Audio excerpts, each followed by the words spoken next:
Okay, somebody else who we have here is Barbara Dowding from the Catholic Women's League. She's the national president. Thank you. Thank you. As Alex said, I am the national president of the Catholic Women's League of Canada, founded in 1920, the largest national organization of women with 83,000 members. Members of the Catholic Women's League are committed to protecting the sanctity of life and recognizing the human dignity of all people everywhere. I've got the box. Our theme this year has been expanded to include palliative and hospice care. For the last 3 days, we have been in Ottawa visiting and talking to elected officials and staff about this important issue. Death is a natural conclusion of the journey of life in this world.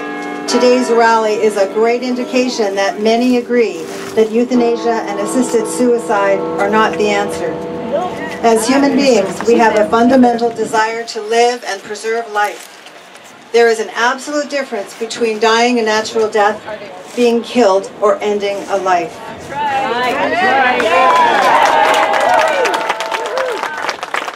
We also believe that life is a precious gift to be cherished from the moment of conception to natural death, and that any action intended to end human life is morally and ethically wrong.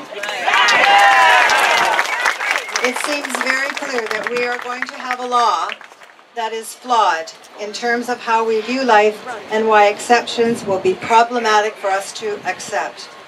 We must pray that legislators take steps to protect the most vulnerable, and we must continue to pray and encourage them to work toward making palliative care a part of the Canada Health Act.